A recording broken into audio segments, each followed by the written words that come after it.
Caleb Hammer is a man who built a small YouTube empire on the simple premise of helping ordinary people get their finances under control.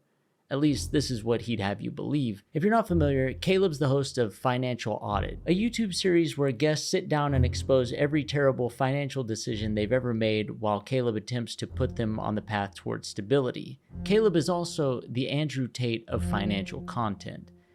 Over the last few years, he's transformed himself from a guy lightly chastising people for door-dashing lunch a few too many times into a self-appointed financial expert, relationship counselor, lifestyle critic, and moral authority for an audience of millions.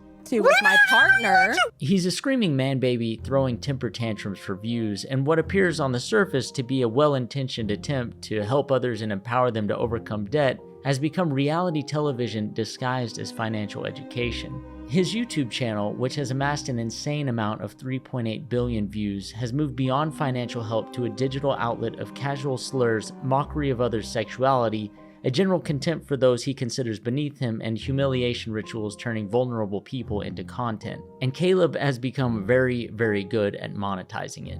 Let's get a scale. Can we get a scale? Let's have someone go get a scale. Wes can sit in. You go buy a scale, Mark. We need a scale. Oh, okay, but I waste money. So you are going to spend money on a scale for a bit. Yes, that's called a business expense for the content, you fat bitch. Get up and stand on that scale. Oh. Oh. The enemy is being reinforced with a dreadnought. Oh. Bro. It's not even on audit. Fuck.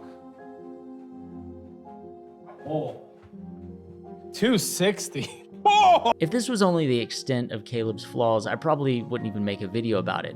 Another rich asshole who's completely full of shit that made it onto Joe Rogan to spout information and advice that's against the interests of the majority of listeners.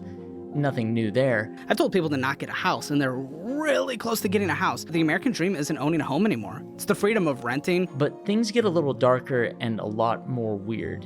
Accusations of sexual harassment, non-consensual recording of sexual encounters, pimping out a guest for fans content, and what appears to be a legal campaign to scrub as much of it from the internet as possible. If you don't think I know how to do legal strategy, you have no idea what's happened behind the scenes. I destroy people. I will destroy you.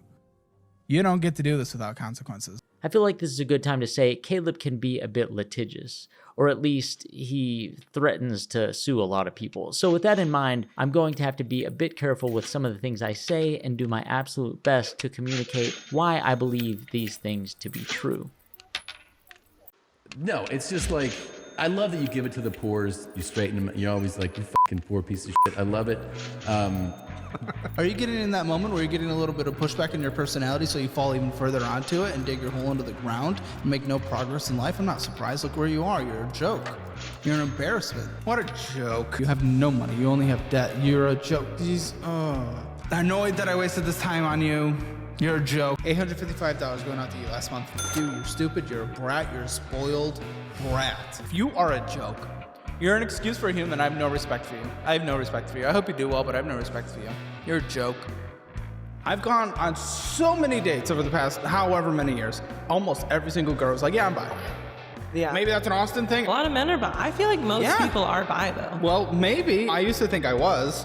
Fortunately, I just don't find men attractive. That was the worst thing I've ever seen in my life. You have no idea what the fuck you're doing. You didn't research anything. You're a performative weirdo. You are not the moral arbiter of the world. It was around this time that Caleb ended up joining a group known as the Millennium Composers Initiative. This group eventually started a Facebook group chat for its members to talk about their musical careers, as well as other topics, and it's from this chat that the alleged texts from Caleb come from. The topics that he felt were inappropriate are what we're going to be focusing on. The first one that made several people uncomfortable was Caleb's comments about finding a 16-year-old boy hot. He hot, is gay, please. Uncut says he's 16 and no, effing perv. I would like to personally stick my penis in a of his. Any will do, thank you. So what I'm gathering from this is that maybe you prefer twinks to bears. If I was into men, yes, I would probably go more twink, I assume. Oh, you're not? I'm not. I've definitely fooled around because I'm open-minded. And you know, when you get drunk, whatever. What he would like to do, you guys make out. He would like to do that.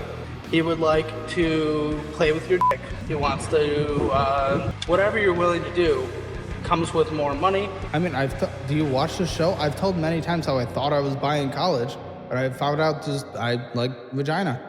I don't think that's how that works. Because I'm working every day very hard, and I never have money. Here in my garage, just bought this new Lamborghini here. But you know what I like a lot more than materialistic things? Athletic Greens. Athletic Greens is an all-in-one vitamin mineral probiotic drink that also contains my Breath is Life course. This will optimize your breath as well as your $1 million.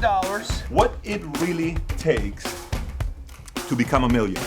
In the modern internet landscape, if you have a problem, regardless of what that problem is, there's an expert to help you solve it. Fitness influencers help you build muscle and lose weight. Hustle culture influencers promise to help you get rich. Relationship coaches tell you why you're a no pussy getting ass loser. You're broke! You're f***ing poor! Independent news sources, regardless of your political stance, will sway your vote. They gaslight you, they manipulate you, they promote narratives. The only one who's not doing that is Robert F. Kennedy Jr. You vote for J.D. Vance or Gavin Newsom? Well, I'd have to vote for Gavin Newsom. Me of course, too. 100%. I wouldn't blink. What about you, Hassan? I'd probably vote third party. You would? Oh, yeah. And somewhere amongst all of that is the online financial advice complex, a sprawling ecosystem of podcasters, YouTubers, radio hosts, authors, and self-appointed experts all competing to become the voice in your head every time you're about to buy your daily cup of coffee at Starbucks. Times are tough, money is stressful, and most of us were never formally taught how to budget, invest, or prepare for retirement. I will never retire! Only that if we ever wanted to retire one day, we should stop buying coffee, stop eating out, stop taking vacations, having hobbies, having fun, or doing anything that might accidentally make life worth living so we could dedicate ourselves entirely to the sacred pursuit of accumulating enough wealth to someday enjoy a brief period of freedom immediately before we die. I'm only burning my half. And with these complicated financial problems comes the predictable phenomenon of a man with all the answers who can condense decades of economic uncertainty and personal hardship into a handful of easy-to-follow rules. Enter Dave Ramsey. If you're not familiar, Dave Ramsey...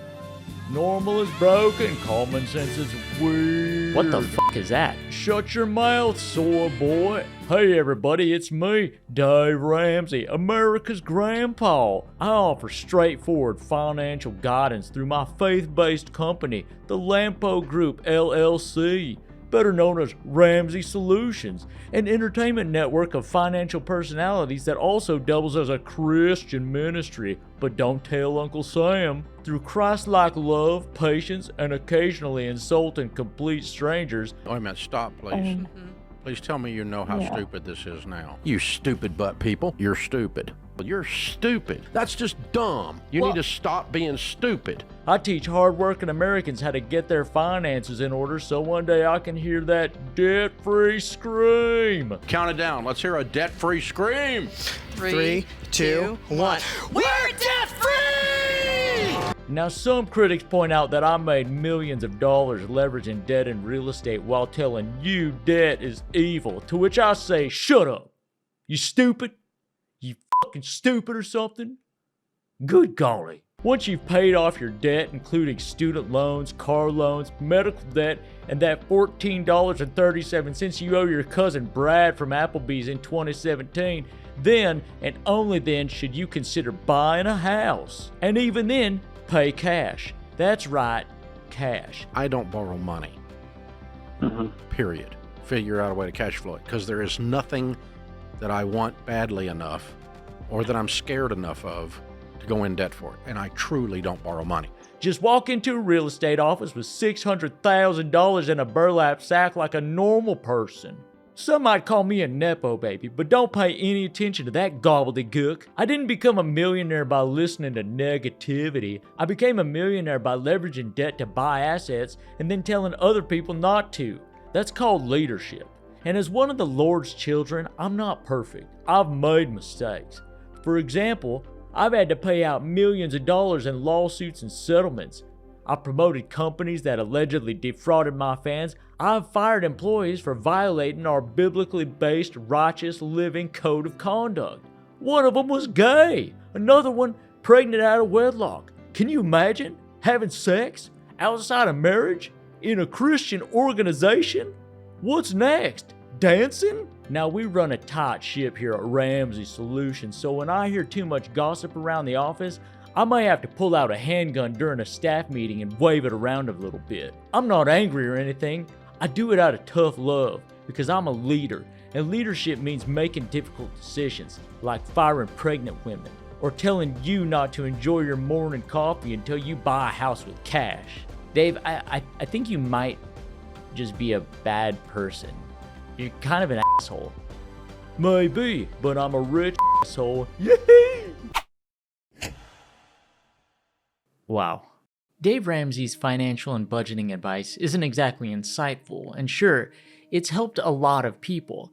It's just that the context in which things are presented allows his audience to be reassured that the caller, the person opening themselves up to vulnerability, is irresponsible, lazy, reckless with their finances, or, as Dave would put it, stupid. It provides the affirmation that someone less capable than them was able to get out of debt, so they can as well. Whether it's a struggling single mother or a college graduate with 6 figures of student loans, regardless of the situation, the formula is simple. You find somebody making bad decisions, put them on display, and allow the audience to experience the warm, comforting glow of knowing that at least they're not that guy. But where Ramsey uses affirmation to reinforce his audience's worldview, Caleb Hammer's content relies on schadenfreude. In this video, we're curing 1,000 people's blindness. It's gonna be crazy. So we're here at Canadian Tire, and in the next few minutes, we're gonna find an extremely kind father, grandpa in the store that helps me, and then we're gonna surprise them with $10,000 cash. Today I'm paying rent in the most dangerous city in Arizona. How do I know it's the most dangerous city? Well, because Google said so. All right, thank you very much. Bye. We got you a brand new home.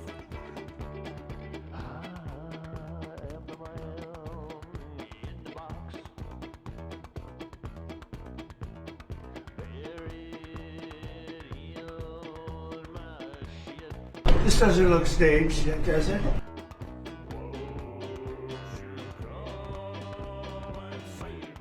President Trump made a staggering $2.4 billion last year.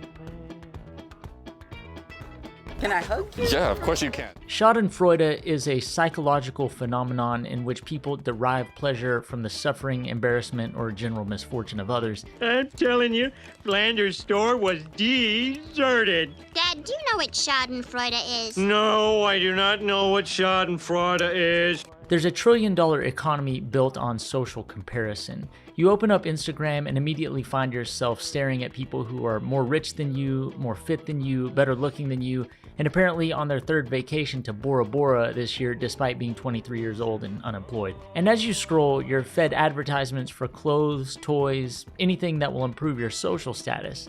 And as we're all aware, this is everywhere. It's just a reality of existing with a smartphone. The result is a constant feeling like you've fallen behind or you're somehow less than. And after spending all day comparing ourselves to people who seem to have figured everything out, it's only natural to seek out someone further down the ladder. In the poverty porn economy, financial hardship becomes entertainment, and every guest provides the audience reassurance that no matter how bad things may be for the viewer, they're still somehow superior. This is Rickety Cricket. Ew. He literally has the worst life imaginable. He ain't lying. And that's exactly what Caleb Hammer's financial audit provides. The majority of Caleb's audience are not watching for financial guidance. They watch because they want to see a blue-haired liberal with a septum piercing get berated by Caleb. Any financial education they pick up along the way is just a bonus. I didn't know that I had to with my partner. He was my partner. I trusted him. He was your boyfriend. Yeah, you trust him. We all should look into things. You have no skeptical part of your brain? Everything about Caleb's behavior on financial audit comes across as an inflammatory, exaggerated performance, as if his goal is to trigger the libs more than provide financial education, or rather to get clicks from people who want to trigger the libs. Listen, you got a nice big check because of the child tax credit, thanks to moi. You're welcome. We're funding you. You guys are net contributors. You're a part of the lower 50% that contributes 1%. Okay, that's fine. That is how it is. We're progressive. That's good. Not complaining, kind of a little. But that wasn't always the case. Caleb's content has changed over the years. If you look at his behavior in the early days of his channel, he was, dare I say, kind. $2.75 a day, $19.25 a week, $83.65 a month, or $1,003.75 a year. That's actually a lot of money. Take a look at a clip of one of his earliest videos where his guest was spending too much money on Starbucks. Let's see, we got Flight Path, we got Lucky Lab, Potbelly, Lucky Lab. That was a big. Yeah, $70, yeah. I know. No high-pitched squealing like a pig, no insults. He was outright cordial to his guest. Compare that to recent episodes. $31.42 of purchases! You're at the credit limit. What is the fee possibly? Late payment? I don't know. Great. Oh my gosh, so nonsense. You don't give a you don't care. And that begs the question, why the hostility? It's so fucking stupid. Why do we go in and spend $5 when literally, again, I'm happy I worked with them now. I got it now. This gamer sub shit. You see this? Oh, it's for an ad. The hostility and insults drive views, which then drive engagement, and those two things alone will impact YouTube's algorithm and help spread Caleb's videos. And if you're thinking, okay, big deal, he's got to stick up his ass over coffee, it gets much, much worse. Caleb casually uses the R word, and while that alone may not be enough to concern many, to refer to a lady's autistic daughter using the word multiple times is extreme. You have a kid that has so... She's not... Well, but you're getting payments. No, it's not payments. You're getting money for that. I will be. To do that for her. Yeah, to help her with that. She's not... Autism is not mental retardation. That's two... I'm not going to comment on that. And while the mother's surprisingly casual response leads me to be suspicious of the validity of the situation, I'm more interested in Caleb's comfort in using the word to the face of a parent with a disabled child. Caleb is pretty comfortable with slurs. In a recent video titled, "He Called My Employee the N-Word," Caleb brings a black employee into the video to be called the slur, which has to either be staged or a blatant HR violation of some sort. Caleb has established a pattern of exploiting the guests on his show, so it shouldn't be much of a surprise that the same exploitation would include his employees. Every person on Financial Audit is less of an actual person and more of a prop. The blue hair liberal, OnlyFans creator, DoorDash addict, all archetypal caricatures to be used for content, each having one thing in common. They're all inferior to Caleb and apparently his viewers as well. This is where I find Caleb's on-camera persona the most interesting. There's an obvious attempt to appeal to a broad right-wing manosphere audience. His attitude and handling of people and their financial situation lacks almost any empathy, and when it does exist, if ever, it lacks anything that feels like sincerity and is more like spectacle. There's no room for nuance on Financial Audit. The guests' struggles are secondary. The real substance of the show is cultural grievance. I'm assuming there means yours. Yes. Are we on the they-them pronoun pipeline? Okay, great. I love that. Sure. Why not? Art degree, they-them, and blue hair. We get it. Not only does Caleb display a distinct contempt for his guests, he also seems to reserve a particular disdain for the progressive left. More often than not, guests on Financial Audit fit one of the previous mentioned archetypes related to a stereotypical liberal. Blue hair, septum piercing, sexual ambiguity, a minority. If there's something there for Caleb to mock or at least comment on, Caleb will use it for views. You are the second person today with the holes in the ears and the septum piercing. What creatures have we drug off the street?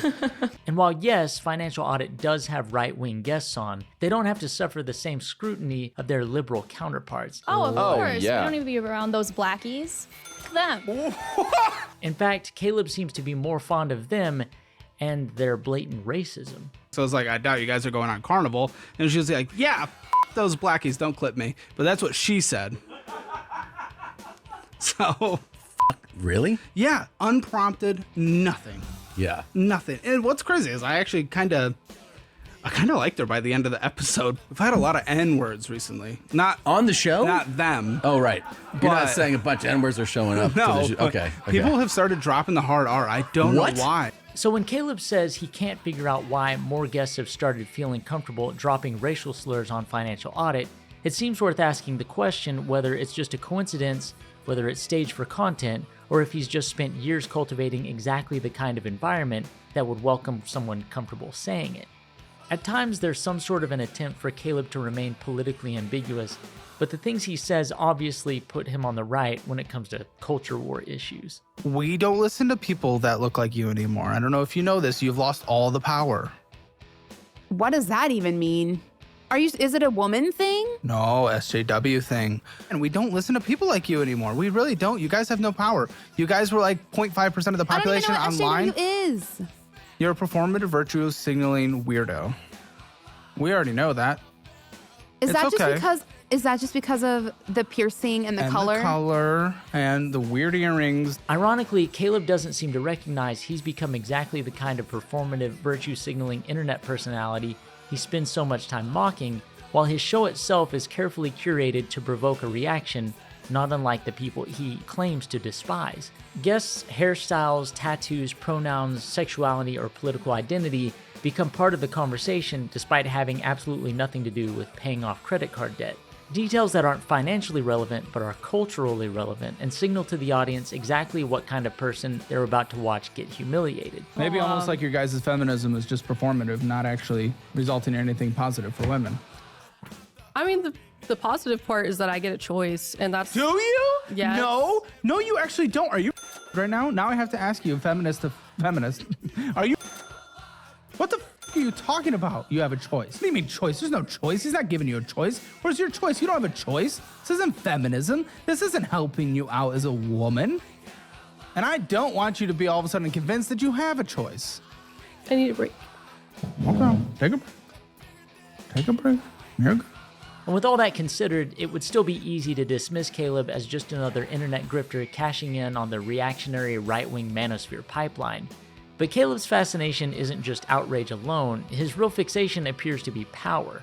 And the more I learned about Caleb's history, I realized what we see on camera isn't nearly as much of a problem as the person off camera.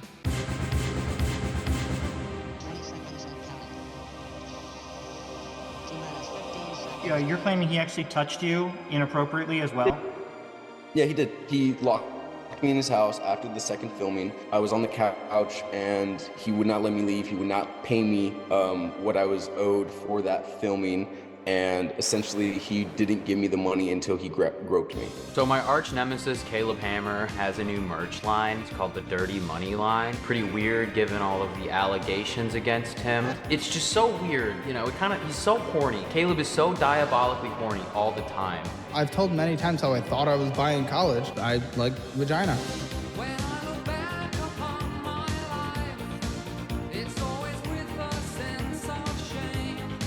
Everything we've talked about so far concerns the public Caleb Hammer, the culture warrior who screams at guests over budget decisions, a YouTube persona that may or may not be an act. The whole show could be, and more than likely is, staged to some extent. But whether you love him or hate him, that could just be dismissed as entertainment, as Caleb has curated his channel into a compilation of rage content over the years. He's established a pattern of behavior behind the scenes, some of which undeniably problematic despite Caleb's attempts to minimize the issues or scrub them from the internet. Explicit comments about underage teens, sexual assault allegations, attempting to pimp out guests on OnlyFans. There's a lot to unpack, and due to Caleb's attempt to remove videos and suppress stories with the threat of legal action, some original clips are nearly impossible to find. If you don't think I know how to do legal strategy, you have no idea what's happened behind the scenes. I destroy people. I will destroy you. You don't get to do this without consequences. Listen, I'm not promising I'm suing you, but I'm promising I'm talking to my lawyers about suing you. Buddy, I'm going to sue you. I will sue you. I will sue you. Wait, dead ass? I will sue you. Early episodes of Financial Audit have been confirmed to have been staged, at least to some extent. Guests were hired and paid a flat fee and a possible performance incentive.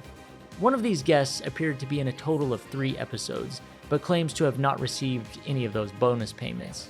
And all this is pretty par for the course in modern-day capitalist America. I mean, what's a little bit of alleged wage theft committed by a douchebag finance YouTuber? But the text exchange between that guest and Caleb were leaked.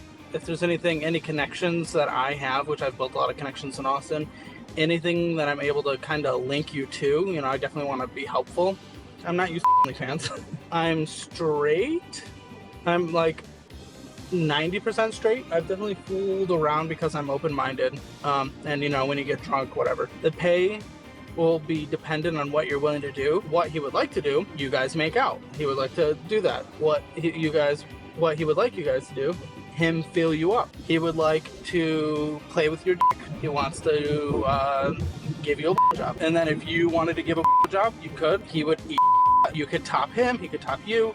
Whatever you're willing to do comes with more money. When that audio message was first leaked, a lot of people claimed it was fake, and in 2024, with advancement in AI voice cloning technology, I understand why some people believed that. However, despite that, Caleb has confirmed on his Reddit, as well as in emails to me, that the voicemail you heard is 100% him, and he makes no claim to it being altered in any way. This alone would be enough to support my thesis comparing Caleb Hammer to Andrew Tate, which is to say, Caleb Hammer is a power-fixated pervert who exploits the financial circumstances of others for his own personal gain. So right after we got done filming, his friend left. He sat me down on his couch in the living room and he asked me if I wanted to do another show, another production. I was like, yeah, cool. And then he just quickly, like after 2 minutes of talking, ended that conversation. And for about like 5-10 minutes, it felt like forever. He kept asking if I would do sexual favors for him, basically. What it felt like was him trying to say, oh, it's for OnlyFans, because he was recording it. He wanted to record it, but it really just felt like he wanted to have sex with me. Like, it really was just like very uncomfortable. Caleb has not, as far as I can find, clarified who this mystery OnlyFans person is. So I'm just going to assume that it's Caleb. And since Caleb has expressed an importance of journalistic integrity among YouTube content creators, and even though I don't consider myself a journalist, I reached out to Caleb for comment. Hello, I'm working on a video essay about Caleb Hammer's show and controversies. While I don't consider myself a journalist, Caleb has expressed an importance of journalistic integrity from YouTube creators. So can Caleb confirm the OnlyFans creator discussed on the voicemail with Zeke in 2022 was not Caleb himself? To clarify, I'd like to be able to say with certainty whether or not Caleb was the individual who could top or be topped by Zeke, as mentioned in his voice message. Thank you, Trill Mar. Unfortunately, I never heard back, so at this point I can only operate under my best good faith assumptions and what evidence I have that leads me to believe Caleb Hammer has a secret OnlyFans account where he pays to rub dudes down and even occasionally get his out if participants are up for it.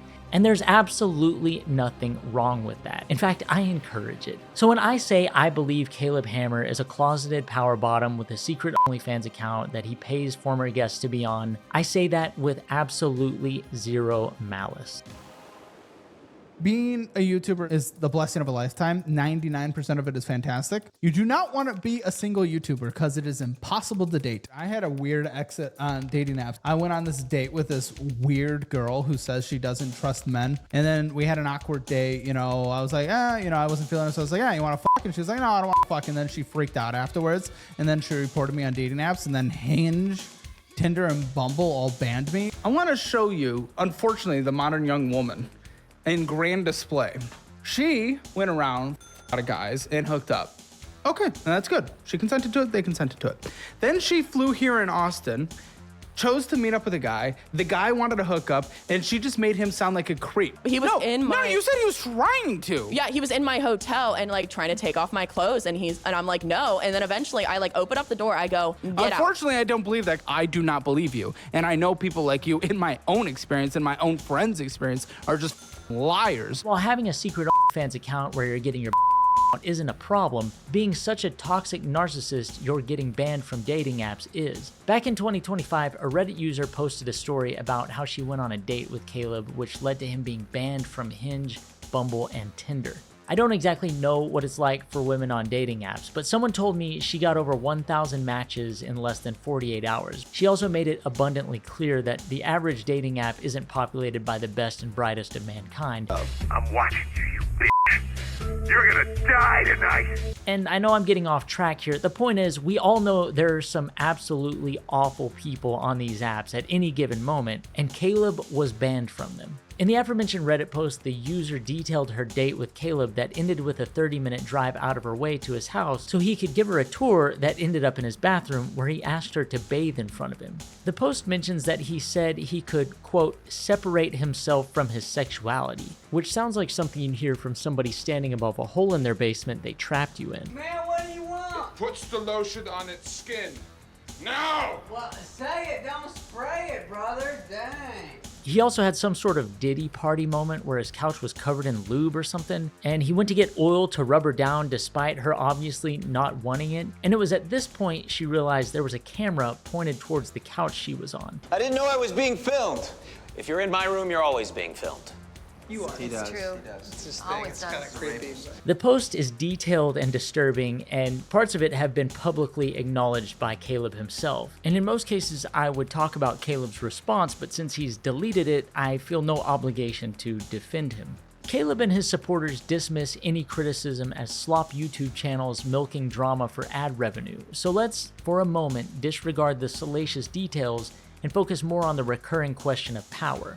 Who has it, who doesn't, and how it's being exercised. And there's perhaps no more profound consequential power imbalance than the one between an adult and a minor. In 2018, Caleb, who was 23 at the time, had a group chat with some friends where he said some problematic things about a teenager only 16 years old. Caleb says, I would like to personally my in a of his. Any will do, thank you. And then the guy says, dude, he's like I would that right down his where it belongs. Another member goes on to say it's something if they're anyone under 16 is. Caleb Hammer responds with, believe it or not, 17 is not under 16. And then one member responds with a meme saying, oh, you're serious. So there is no jokes there. Like, it's very clear that he is not joking. It's very clear that he's attracted to these boys. Thing that they think makes me look like a bad guy. The thing they think bothers me is when when I make jokes, a bunch of jokes with other people making a bunch of rage baiting jokes in a group chat from like a decade ago, and they think that bothers me in the slightest. A text group chat where everyone's making insane crazy jokes, and then they screenshot just mine, you know, and it's just like, oh, Caleb Hammer bad. It's just like that has to always be the reality. Look, everybody said things in group chats they wouldn't want to be made public. Me and the boys have definitely said some stuff in our group chat that would probably get us on some sort of government watch list, but we've never said anything remotely close to something that would warrant a sex offender registry. And yes, over the course of this video, I make a few jokes, allude to a certain leaning in Caleb's sexuality. I need to make something very clear. Despite the fact that Caleb has admitted on multiple occasions that he at one point believed he was bi and admitted to engaging in homosexual acts, Caleb is no longer bisexual. I'm not. I mean, do you watch the show? I've told many times how I thought I was bi in college, but I found out just I like vagina. He may have been tricked into being bisexual at one point in his life, but realized once he sobered up, he is 100% attracted to women. Again, he's not gay at all.